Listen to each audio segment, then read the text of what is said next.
Hi friends, ಇದು ಮಸ್ತ್ ಮಗ ಚಾನೆಲ್ನ ಇಂಟರ್ನ್ಯಾಷನಲ್ ಬುಲೆಟಿನ್ ಸುತ್ತು ಜಗತ್ತು. ನಾನು ಅಮರ್ ಪ್ರಸಾದ್.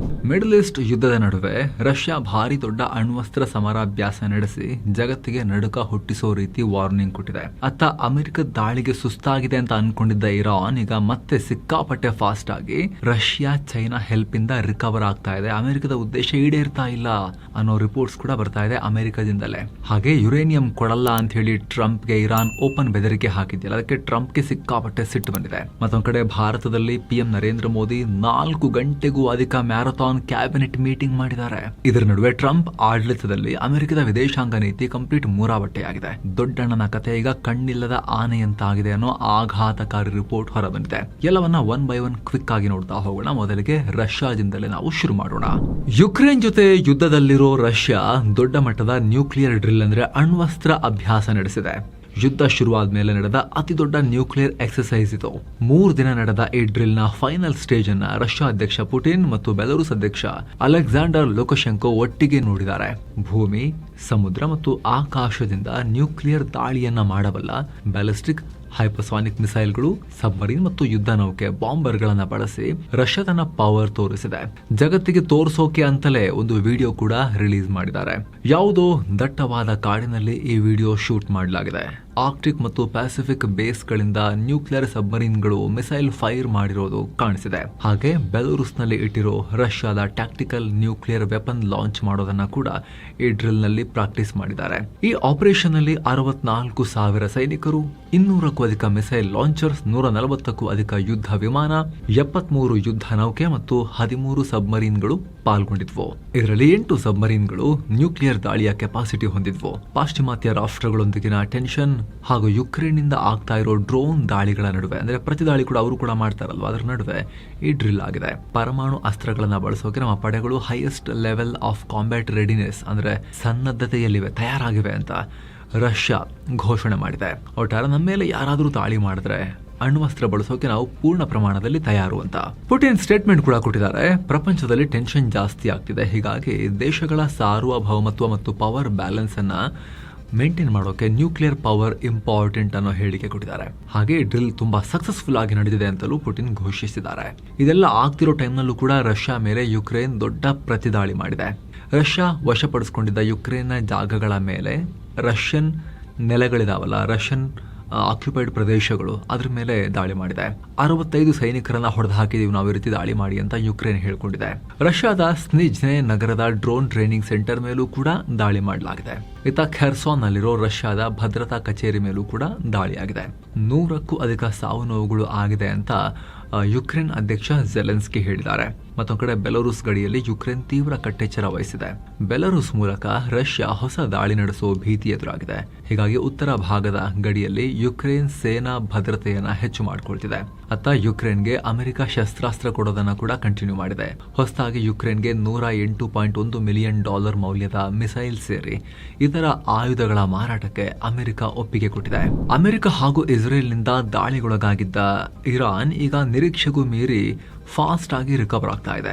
ಏಪ್ರಿಲ್ ನಲ್ಲಿ ಕದನ ವಿರಾಮ ಆದ ಬೆನ್ನಲ್ಲೇ ಇರಾನ್ ತನ್ನ ಡ್ರೋನ್ ಉತ್ಪಾದನೆ ಶುರು ಮಾಡಿತ್ತು. ದಾಳಿಯಿಂದ ನಾಶವಾಗಿದ್ದ ಮಿಸೈಲ್ ಸೈಟ್ಸ್, ಶಸ್ತ್ರಾಸ್ತ್ರ ಸಿಸ್ಟಮ್ಸ್ ಮತ್ತು ಮಿಲಿಟರಿ ಫೆಸಿಲಿಟಿಗಳನ್ನ ಮತ್ತೆ ಕಟ್ತಾ ಇದೆ. ಇರಾನ್ ರಿಕವರ್ ಆಗೋಕೆ ಹಲವು ವರ್ಷಗಳೇ ಬೇಕು ಅಂತ ಅನ್ಕೊಂಡಿದ್ದ ಅಮೆರಿಕ, ಟ್ರಂಪ್ ಇಂಟೆಲಿಜೆನ್ಸ್ನವರು ಇದನ್ನು ನೋಡಿ ದಿಗ್ಭ್ರಮೆಗೊಳಗಾಗಿದ್ದಾರೆ. ಇದಕ್ಕೆ ಮುಖ್ಯ ಕಾರಣ ಚೈನಾ ಮತ್ತು ರಷ್ಯಾ ಕೊಡ್ತಿರೋ ಟೆಕ್ನಾಲಜಿಕಲ್ ಹಾಗೂ ಮೆಟೀರಿಯಲ್ ಸಪೋರ್ಟ್ ಅಂತ CNN ರಿಪೋರ್ಟ್ ಮಾಡಿದೆ. ಇದರ ನಡುವೆ ಹೇಗಾದ್ರೂ ಮಾಡಿ ಇರಾನ್ನ ಎನ್ರಿಚ್ಡ್ ಯುರೇನಿಯಂ ಅನ್ನ ನಾಶ ಮಾಡಬೇಕು ಅಂತ ಪ್ಲಾನ್ ಮಾಡಿದ್ದ ಅಮೆರಿಕಗೀಗ ಮುಂದೇನೋ ಅನ್ನೋ ದಾರಿ ಕಾಣದಂತಾಗಿದೆ ಅಂತ CNN ಹೇಳಿದೆ. ಅದರಲ್ಲೂ ಕೂಡ ಯಾವುದೇ ಕಾರಣಕ್ಕೂ ಎನ್ರಿಚ್ ಆಗಿರೋ ಯುರೇನಿಯಂ ನಮ್ಮ ದೇಶದಿಂದ ಹೊರ ಹೋಗೋ ಹಾಗಿಲ್ಲ ಅಂತ ಇರಾನ್ನ ಹೊಸ ಸುಪ್ರೀಂ ಲೀಡರ್ ಮೊಜ್ತಬಾ ಖಾಮೆನೆ ಆರ್ಡರ್ ಮಾಡಿದಾರಂತೆ. ಇದಕ್ಕೆ ರೊಚ್ಚಿಗೆದ್ದಿದ್ದಾರೆ ಅಧ್ಯಕ್ಷ ಟ್ರಂಪ್. ಇರಾನ್ ಯುರೇನಿಯಂ ಕೊಡಲ್ಲ ಅಂದ್ರೆ ನಾವು ಬಿಡಲ್ಲ, ಹೇಗಾದ್ರೂ ಮಾಡಿ ಅದನ್ನ ರಿಕವರ್ ಮಾಡಿಕೊಂಡು ನಾಶ ಮಾಡೋದು ಗ್ಯಾರಂಟಿ, ಇರಾನ್ ಕೈಲಿರಕ್ ಯಾವುದೇ ಕಾರಣಕ್ಕೂ ಬಿಡಲ್ಲ ಅಂತ ಟ್ರಂಪ್ ಪ್ರತಿಕ್ರಿಯೆ ಕೊಟ್ಟಿದ್ದಾರೆ. ಹಾಗೆ ಹಾರ್ಮುಜ್ ಜಲಸಂಧಿಯಲ್ಲಿ ಟೋಲ್ ಕಲೆಕ್ಟ್ ಮಾಡೋ ಇರಾನ್ ಪ್ಲಾನ್ ಬಗ್ಗೆ ಟ್ರಂಪ್ ಕಿಡಿಕಾರಿದ್ದಾರೆ. ಇರಾನ್ ಆಲ್ರೆಡಿ ಟೋಲ್ ಕಲೆಕ್ಟ್ ಮಾಡ್ತಿದೆ ಅನ್ನೋ ರಿಪೋರ್ಟ್ ಗಳನ್ನ ಟ್ರಂಪ್ ತಳ್ಳಿ ಹಾಕಿದ್ದಾರೆ. ಸದ್ಯಕ್ಕೆ ಆಗ್ತಿಲ್ಲ ಅಂತ ಹೇಳಿದ್ದಾರೆ. ನಮ್ಮ ಪರ್ಮಿಷನ್ ಇಲ್ಲದಲ್ಲಿ ಯಾವ ಹಡಗುನು ಓಡಾಡ್ತಾನೆ ಇಲ್ಲ ಅಂತ ಹೇಳಿದ್ದಾರೆ. ಇನ್ನು ಇರಾನ್ನ ರೆವಲ್ಯೂಷನರಿ ಗಾರ್ಡ್ಸ್ ಕೋರ್ ಹಾರ್ಮುಸ್ ಜಲಸಂಧಿಯಲ್ಲಿ ಓಡಾಡೋ ಹಡಗುಗಳ ಬಗ್ಗೆ ಒಂದು ಅಪ್ಡೇಟ್ ಕೊಟ್ಟಿದ್ದಾರೆ. ಈ ಬಗ್ಗೆ ಇರಾನ್ನ ಸ್ಟೇಟ್ ಮೀಡಿಯಾ ತಜ್ನಿಮ್ ರಿಪೋರ್ಟ್ ಮಾಡಿದೆ. ಕಳೆದ 24 ಗಂಟೆಗಳಲ್ಲಿ 26 ಹಡಗುಗಳು ಜಲಸಂಧಿ ಮೂಲಕ ಪಾಸ್ ಆಗಿವೆ. ಇದರಲ್ಲಿ ಆಯಿಲ್ ಟ್ಯಾಂಕರ್ಗಳು, ಕಂಟೈನರ್ ಶಿಪ್ಗಳು ಮತ್ತು ಬೇರೆ ಬೇರೆ ಕಮರ್ಷಿಯಲ್ ಹಡಗುಗಳು ಕೂಡ ಸೇರಿವೆ. ಆದರೆ ಎಲ್ಲಾ ಹಡಗುಗಳು IRGC ನೇವಿಯಿಂದ ಪರ್ಮಿಷನ್ ತಗೊಂಡ ಮೇಲೆನೆ ಈ ಮಾರ್ಗದಲ್ಲಿ ಪಾಸ್ ಆಗಿರೋದು ಅಂತ IRGC ಹೇಳಿದೆ. ಆದ್ರೆ ಟೋಲ್ ಕಲೆಕ್ಟ್ ಮಾಡಿದಾರ, ಅದನ್ನ ಬಾಯ್ಬಿಟ್ಟು ಹೇಳಿಲ್ಲ ಅವರು. ಏನೊಂದ್ ಕಡೆ ಶಾಂತಿ ಒಪ್ಪಂದಕ್ಕೆ ತೆರೆಮರೆಯಲ್ಲಿ ಭಾರಿ ಪ್ರಯತ್ನ ನಡೀತಾ ಇದೆ. ಪಾಕಿಸ್ತಾನದ ಫೀಲ್ಡ್ ಮಾರ್ಷಲ್ ಆಸಿಮ್ ಮುನೀರ್ ಶಾಂತಿ ಒಪ್ಪಂದಕ್ಕಾಗಿ ಇರಾನ್ಗೆ ಭೇಟಿ ಕೊಡ್ತಾ ಇದ್ದಾರೆ. ಹಾಗೆ ಪಾಕ್ನ ಆಂತರಿಕ ಸಚಿವ ಮೊಹಸಿನ್ ನಖ್ವಿ ಆಲ್ರೆಡಿ ಇರಾನ್ಗೆ ಭೇಟಿ ಕೊಟ್ಟಾಗಿದೆ. ಇರಾನ್ ವಿದೇಶಾಂಗ ಸಚಿವ ಅಬ್ಬಾಸ್ ಅರಾಕ್ಚಿಯನ್ನ ಮೀಟ್ ಆಗಿದ್ದಾರೆ. ಅಮೆರಿಕ ಇರಾನ್ ಶಾಂತಿ ಒಪ್ಪಂದದಲ್ಲಿ ಆಗ್ತಿರೋ ಸಮಸ್ಯೆ ಬಗ್ಗೆ ಚರ್ಚೆ ಮಾಡಿದ್ದಾರೆ. ಇತ್ತ ಇರಾನ್ ಪರವಾಗಿ ಈ ಕದನ ವಿರಾಮದ ಮಾತುಕತೆಯನ್ನ IRGC ಚೀಫ್ ಅಹ್ಮದಿ ವಾಹಿದಿ ಲೀಡ್ ಮಾಡ್ತಿದ್ದಾರೆ ಅಂತ ಅಲ್ ಅರೇಬಿಯಾ ರಿಪೋರ್ಟ್ ಮಾಡಿದೆ. ಸುಪ್ರೀಂ ಲೀಡರ್ ಮುಜ್ತಬಾ ಖಾಮೆನಿಗೆ ಆಪ್ತರಾಗಿರೋ ವಾಹಿದಿ ಇತ್ತೀಚೆಗಷ್ಟೇ ಪಾಕಿಸ್ತಾನದ ಗೃಹ ಸಚಿವರನ್ನ ಕೂಡ ಮೀಟ್ ಆಗಿ ಮಾತುಕತೆ ನಡೆಸಿದ್ದಾರೆ ಅಂತ ಹೇಳಲಾಗ್ತಿದೆ. ಈ ಬಗ್ಗೆ ಮಾತನಾಡಿರುವ ಅಮೆರಿಕದ ವಿದೇಶಾಂಗ ಕಾರ್ಯದರ್ಶಿ ಮಾರ್ಕೋ ರುಬಿಯೋ, ಪಾಕಿಸ್ತಾನಿಗಳು ಇರಾನ್ಗೆ ಹೋಗ್ತಿದ್ದಾರೆ, ಒಳ್ಳೆ ಸೂಚನೆ ಸಿಗ್ತಾ ಇದೆ, ನೋಡೋಣ ಏನಾಗುತ್ತೆ ಅನ್ನೋ ಪ್ರತಿಕ್ರಿಯೆ ಕೊಟ್ಟಿದ್ದಾರೆ. ಇರಾನ್ ಜೊತೆ ಡೀಲ್ ಮಾಡ್ಕೊಳ್ಳೋದು ನಮ್ಮ ಅಧ್ಯಕ್ಷರ ಆದ್ಯತೆ, ಡೀಲ್ ಆಗಿಲ್ಲ ಅಂದ್ರೆ ಮಿಲಿಟರಿ ಆಪ್ಷನ್ಸ್ ಇದ್ದೇ ಇದೆ ಅನ್ನೋ ರೀತಿಯಲ್ಲಿ ವಾರ್ನಿಂಗ್ ಕೊಟ್ಟಿದ್ದಾರೆ. ಇನ್ನು ಇರಾನ್ ಅಮೆರಿಕ ನಡುವೆ ಡೀಲ್ ಆಗಬಹುದು ಅನ್ನೋ ಭರವಸೆ ಮೇಲೆ ಆಯಿಲ್ ಪ್ರೈಸ್ ಕಮ್ಮಿಯಾಗಿದೆ. ಬ್ಯಾರೆಲ್ ಬ್ರೆಂಟ್ ಕ್ರೂಡ್ ಬೆಲೆ $3 ಅಥವಾ 2% ಕುಸಿದು $105 ರೀಚ್ ಆಗಿದೆ. ಹಾಗಂತ ತುಂಬಾ ಲೋ ಏನಲ್ಲ, ಇದು ಸ್ಟಿಲ್ ಹೈ. $100 ಅಬೌವ್ ಎಲ್ಲ ಹೈನೇ.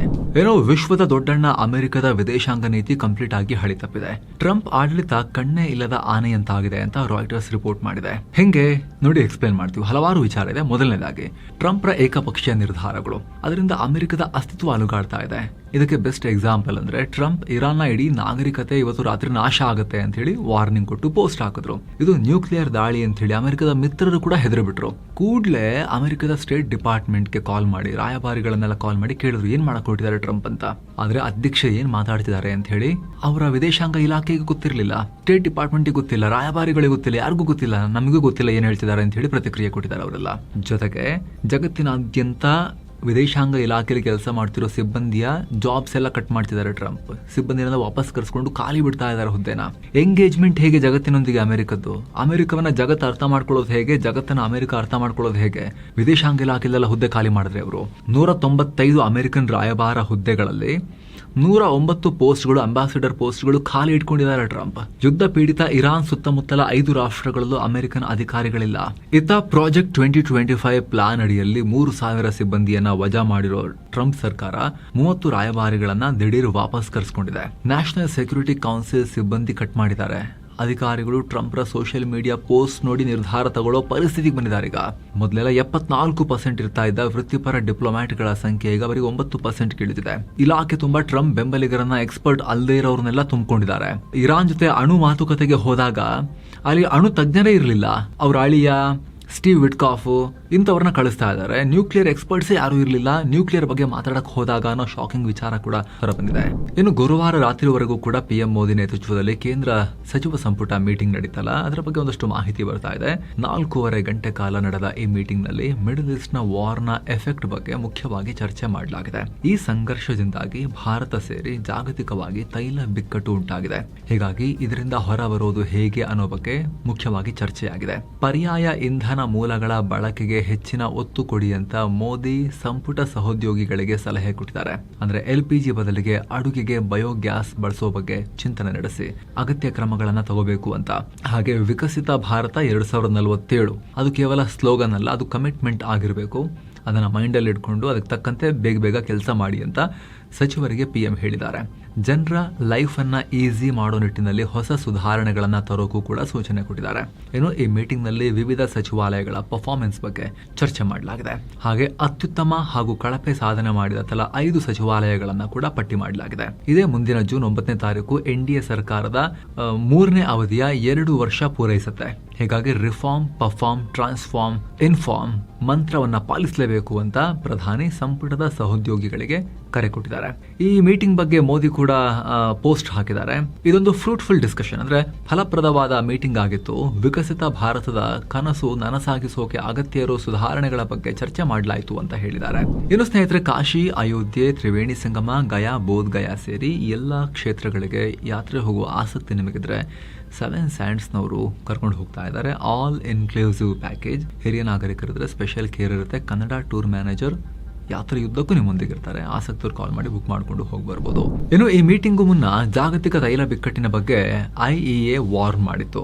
ಜುಲೈ ಆಗಸ್ಟ್ ವೇಳೆಗೆ ತೈಲ ಬಿಕ್ಕಟ್ಟು ರೆಡ್ ಝೋನ್ಗೆ ತಲುಪುತ್ತೆ ಅಂತ ಇಂಟರ್ನ್ಯಾಷನಲ್ ಎನರ್ಜಿ ಏಜೆನ್ಸಿ ಮುಖ್ಯಸ್ಥ ಫಾತಿಹ್ ಬಿರೋಲ್ ಎಚ್ಚರಿಕೆ ಕೊಟ್ಟಿದ್ದಾರೆ. ಪ್ರತಿದಿನ 14 ಮಿಲಿಯನ್ ಬ್ಯಾರಲ್ ಪೂರೈಕೆ ಸ್ಥಗಿತವಾಗಿದೆ. ಇದರ ಪರಿಣಾಮ ಕಚ್ಚಾ ತೈಲದ ಬೆಲೆ ಏರಿಕೆಯಾಗ್ತಾ ಇದೆ. ಇದು 1973 ಮತ್ತು 2022ರ ಇಂಧನ ಬಿಕ್ಕಟ್ಟಿಗಿಂತಲೂ ಭೀಕರ ಅಂತ ಆತಂಕ ವ್ಯಕ್ತಪಡಿಸಿದ್ದಾರೆ. ಇನ್ನು ಮುಂದಿನ ಕ್ವಾಡ್ ರಾಷ್ಟ್ರಗಳ ವಿದೇಶಾಂಗ ಸಚಿವರ ಮೀಟಿಂಗ್ಗೆ ಭಾರತ ಆತಿಥ್ಯ ವಹಿಸ್ತಾ ಇದೆ. ಇದೇ ಮೇ 26ನೇ ತಾರೀಕು ದಿಲ್ಲಿಯಲ್ಲಿ ಈ ಮಹತ್ವದ ಮೀಟಿಂಗ್ ನಡೆಯುತ್ತೆ. ಇದಕ್ಕಾಗಿ ಕ್ವಾಡ್ ಸದಸ್ಯ ರಾಷ್ಟ್ರಗಳಾದ ಅಮೆರಿಕ, ಜಪಾನ್ ಹಾಗೂ ಆಸ್ಟ್ರೇಲಿಯಾ ವಿದೇಶಾಂಗ ಸಚಿವರು ದಿಲ್ಲಿಗೆ ಬರ್ತಾರೆ. ಈ ಮೀಟಿಂಗ್ನಲ್ಲಿ ಮುಖ್ಯವಾಗಿ ಇಂಡೋ ಪ್ಯಾಸಿಫಿಕ್ ಭಾಗದಲ್ಲಿನ ಭದ್ರತೆ ಬಗ್ಗೆ ಚರ್ಚೆ ಆಗುತ್ತೆ. ಇನ್ನು ಭಾರತದ ತೈಲ ಆಮದಿನಲ್ಲಿ ಇಂಟ್ರೆಸ್ಟಿಂಗ್ ಬೆಳವಣಿಗೆಯಾಗಿದೆ. ವೆನೆಜುವೆಲಾ ಈಗ ಭಾರತದ 3ನೇ ಅತಿ ದೊಡ್ಡ ತೈಲ ಪೂರೈಕೆದಾರ ಆಗಿದೆ. ಸೌದಿ ಅರೇಬಿಯಾ ಮತ್ತು ಅಮೆರಿಕವನ್ನ ಹಿಂದಿಕ್ಕಿದೆ. ಮೊದಲ ಸ್ಥಾನದಲ್ಲಿ ರಷ್ಯಾ ಇದ್ರೆ 2ನೇ ಸ್ಥಾನದಲ್ಲಿ UAE ಇದೆ. ಈಗ ವೆನೆಜುವೆಲಾ ದಿಢೀರಂತ ಮೇ ತಿಂಗಳಲ್ಲಿ 3ನೇ ಸ್ಥಾನಕ್ಕೆ ಬಂದಿದೆ. ಹೀಗಂತ ಎನರ್ಜಿ ಕಾರ್ಗೋ ಟ್ರ್ಯಾಕರ್ ಕೆಪ್ಲರ್ ಮಾಹಿತಿ ಕೊಟ್ಟಿದೆ. ಜಾಗತಿಕ ಆಯಿಲ್ ಮಾರ್ಕೆಟ್ಗೆ ಹೋಲಿಸಿದ್ರೆ ವೆನೆಜುವೆಲಾ ತೈಲ ಚೀಪ್, ಸ್ವಲ್ಪ ಹೆವಿ ಕ್ರೂಡ್, ಎಲ್ಲ ಕಡೆ ಅದನ್ನು ರಿಫೈನ್ ಮಾಡೋಕ್ಕಾಗಲ್ಲ. ಭಾರತದ ರಿಲಯನ್ಸ್ ರಿಫೈನರಿ ಅದು ರಿಫೈನ್ ಮಾಡೋಕ್ಕೆ ಆಗುತ್ತೆ, ಕೇಪಬಿಲಿಟೀಸ್ ಇದೆ. ಸೊ ಭಾರತ ಹೆವಿ ಅಲ್ಲಿಂದ ತರ್ತಾ ಇದೆ. ವೆನೆಜುವೆಲಾದಲ್ಲಿ ಮಡೂರೋನನ್ನು ಎತ್ಕೊಂಡು ಹೋದ್ಮೇಲೆ ಅಮೆರಿಕ ಸ್ವಲ್ಪ ಈಗ ಅಲ್ಲಿ ಸ್ಯಾಂಕ್ಷನ್ಸ್ ಕೂಡ ತೆಗೆದಿದೆ. ಇವಾಗ ತಗೋಬಹುದು ವೆನೆಜುವೆಲಾದಿಂದ ಅಂತ ಹೇಳಿ. ಹಾಗಾಗಿ ಅಲ್ಲಿಂದ ಜಾಸ್ತಿ ಈಗ ತೈಲ ಖರೀದಿ ನಡೀತಾ ಇದೆ. ಏನು ಪೋಲೆಂಡ್ಗೆ ಹೆಚ್ಚುವರಿಯಾಗಿ 5,000 ಸೈನಿಕರನ್ನ ಕಳಿಸೋದಾಗಿ ಅಮೆರಿಕ ಅಧ್ಯಕ್ಷ ಟ್ರಂಪ್ ಘೋಷಣೆ ಮಾಡಿದ್ದಾರೆ. ಪೋಲೆಂಡ್ ಅಧ್ಯಕ್ಷ ಕರೋಲ್ ನವ್ರೋಕಿ ಜೊತೆಗಿನ ಉತ್ತಮ ಬಾಂಧವ್ಯನೇ ಇದಕ್ಕೆ ಕಾರಣ ಅಂತ ಟ್ರಂಪ್ ಹೇಳಿದ್ದಾರೆ. ಇತ್ತೀಚಿನ ಪೋಲೆಂಡ್ ಚುನಾವಣೆಯಲ್ಲಿ ಕರೋಲ್ ಗೆಲುವಿಗೆ ಟ್ರಂಪ್ ಕೂಡ ಬೆಂಬಲ ಕೊಟ್ಟಿದ್ರು. ಅದರ ಬೆನ್ನಲ್ಲೇ ಟ್ರಂಪ್ ಈ ಡಿಸಿಷನ್ ತಗೊಂಡಿದ್ದಾರೆ. ಸದ್ಯ ಪೋಲೆಂಡ್ನಲ್ಲಿ ಸುಮಾರು 10,000 ಅಮೆರಿಕನ್ ಸೈನಿಕರಿದ್ದಾರೆ. ಇನ್ನು ಮಿಡಲ್ ಈಸ್ಟ್ ನಲ್ಲಿ ಉದ್ವಿಗ್ನತೆ ಇರುವಾಗಲೇ ಬ್ರಿಟನ್ ಸೈಲೆಂಟ್ ಆಗಿ ಗಲ್ಫ್ ರಾಷ್ಟ್ರಗಳೊಂದಿಗೆ ದೊಡ್ಡ ವ್ಯಾಪಾರ ಒಪ್ಪಂದ ಮಾಡಿಕೊಂಡಿದೆ. ಸುಮಾರು $5 ಬಿಲಿಯನ್ ಅಂದ್ರೆ 47.9 ಸಾವಿರ ಕೋಟಿ ರೂಪಾಯಿ ಮೌಲ್ಯದ ಡೀಲ್ ಮಾಡಿಕೊಂಡಿದೆ. ಈ GCC ಕೂಟದಲ್ಲಿ Saudi, UAE, Qatar, Kuwait, Oman ಮತ್ತು ಬಹ್ರೇನ್ ರಾಷ್ಟ್ರಗಳಿವೆ. ಇದ್ರ ಮೂಲಕ ಬ್ರಿಟನ್ ಸರಕುಗಳ ಮೇಲಿನ 93% ಟ್ಯಾರಿಫ್ ಅನ್ನ GCC ತೆಗೆದುಹಾಕುತ್ತೆ. ಇದಕ್ಕೆ ಪ್ರತಿಯಾಗಿ GCC ಆಮದಿನ ಮೇಲಿನ ಟ್ಯಾರಿಫ್ ಅನ್ನ ಬ್ರಿಟನ್ ಕೂಡ ಕಮ್ಮಿ ಮಾಡುತ್ತೆ. ಇನ್ನು ಅಮೆರಿಕದ ನ್ಯೂಯಾರ್ಕ್ ನಗರದಲ್ಲಿ ಧಾರಾಕಾರ ಮಳೆಯಾಗಿ ಭೀಕರ ಪ್ರವಾಹ ಸೃಷ್ಟಿಯಾಗಿದೆ. ಜನಜೀವನ ಅಸ್ತವ್ಯಸ್ತವಾಗಿದೆ. ಮುಖ್ಯವಾಗಿ ಕ್ವೀನ್ಸ್ ಮತ್ತು ಬ್ರೂಕ್ಲಿನ್ ಅನ್ನೋ ಪ್ರದೇಶಗಳಲ್ಲಿ ಪರಿಸ್ಥಿತಿ ಹದಗೆಟ್ಟಿದೆ. ಧಾರಾಕಾರ ಮಳೆ ಎದುರಿಸೋಕೆ ನಗರದ ಒಳಚರಂಡಿ ಸಿಸ್ಟಮ್ ಅನ್ನ ಡಿಸೈನ್ ಮಾಡಿಲ್ಲ. ಇದರಿಂದ ಅವಾಂತರ ಆಗಿದೆ ಅಂತ ನ್ಯೂಯಾರ್ಕ್ ಮೇಯರ್ ಜೋಹರನ್ ಮಮ್ದಾನಿ ಸ್ಟೇಟ್ಮೆಂಟ್ ಕೊಟ್ಟಿದ್ದಾರೆ. ಇಲ್ಲಿ ಯಾವ ಲೆವೆಲ್ನ ಪ್ರವಾಹ ಉಂಟಾಗಿದೆ ಅಂದ್ರೆ ಅಂಡರ್ ಗ್ರೌಂಡ್ ಮೆಟ್ರೋ ಸ್ಟೇಷನ್ ಒಳಗೆಲ್ಲ ಮೆಟ್ಲಿಂದ ನೀರು ಇಳಿದು ಹೋಗ್ಬಿಟ್ಟಿದೆ, ಪ್ರವಾಹದ ನೀರು. ಇನ್ನು ಹೊಂಡುರಾಸ್ ದೇಶದಲ್ಲಿ 2 ಪ್ರತ್ಯೇಕ ಗುಂಡಿನ ದಾಳಿಯಾಗಿ 25 ಜನ ಪ್ರಾಣ ಕಳ್ಕೊಂಡಿದ್ದಾರೆ. 6 ಪೊಲೀಸ್ ಅಧಿಕಾರಿಗಳು ಕೂಡ ಸೇರಿದ್ದಾರೆ. ಮೊದಲ ದಾಳಿಯಲ್ಲಿ ತೋಟದ ಕಾರ್ಮಿಕರ ಮೇಲೆ ಗುಂಡು ಹಾರಿಸಿ 19 ಜನರನ್ನ ಹತ್ಯೆ ಮಾಡಲಾಗಿದೆ. ಭೂ ವಿವಾದಕ್ಕೆ ಇಂಥ ಘಟನೆ ಆಗಿದೆ ಅಂತ ಹೇಳಲಾಗ್ತಿದೆ. ಇನ್ನೊಂದು ದಾಳಿಯಲ್ಲಿ ಪೊಲೀಸರ ಮೇಲೆ ಗುಂಡು ಹಾರಿದೆ. ರೆಬೆಲ್ ಗುಂಪುಗಳ ವಿರುದ್ಧ ಆಪರೇಷನ್ ಮಾಡಿದಕ್ಕೆ 6 ಪೊಲೀಸರನ್ನ ಹತ್ಯೆ ಮಾಡಲಾಗಿದೆ. ಸೊ ಫ್ರೆಂಡ್ಸ್, ಇದಾಗಿತ್ತು ಇವತ್ತಿನ ಜಗತ್ತಿನ ಸುತ್ತಾಟ. ಸ್ನೇಹಿತರೆ, ವಿಡಿಯೋ ಕೆಳಗಡೆ ಇರೋ ಜಾಯಿನ್ ಆಪ್ಷನ್ ಮೂಲಕ ಆಸಕ್ತ ವೀಕ್ಷಕರು ಮಸ್ತ್ ಮಗ ಚಾನಲ್ಗೆ ಮೆಂಬರ್ ಆಗೋದನ್ನ ಕನ್ಸಿಡರ್ ಮಾಡಿ ಅನ್ನೋದು ನಿಮ್ಮಲ್ಲಿ ನಮ್ಮ ಮನವಿ. ಆಸಕ್ತರು ಚೆಕ್ ಮಾಡಿ ಮತ್ತೆ ಭೇಟಿ ಆಗ್ತಿರೋಣ. ನಮಸ್ಕಾರ.